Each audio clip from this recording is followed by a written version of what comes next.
আমি মানুষটা একটু অন্যরকম। খুব ছোট ছোট বিষয়ে আমি খুব হার্ড হই। আমি কি চাই, কেন চাই, তা কাউকে বোঝাতে পারি না। কাছের মানুষদের উপর অনেক বেশি প্রত্যাশা করে ফেলি। ধরে নিই তারা আমাকে বুঝবে, আমার সকল ইচ্ছেগুলোর মূল্য দিবে। কিন্তু এসবের কিছুই হয় না। পরবর্তীতে এগুলো ভেবে নিজেই কষ্ট পাই আর আফসোস করি, কেন যে এত আপন ভাবতে গেলাম। ফল তো ভালোই ছিল, নিজের পুরো জীবনটা নিজেই নষ্ট করলাম। না বাঁচার মতো, না বেঁচে থাকার মতো, না মৃত্যুর পর ভালো থাকবো সেরকম কিছু করেও যেতে পারলাম না। শুধু দুশ্চিন্তা ভর্তি মাথা নিয়ে দিনগুলো পাড়ি দিচ্ছি।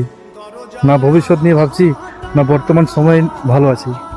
অতীত নিয়ে তো আলাদাভাবে বলার কোনো অবকাশ নেই আমার কাছে। আমি নিজে জানি না কি করছি, কি বা করা উচিত আমার।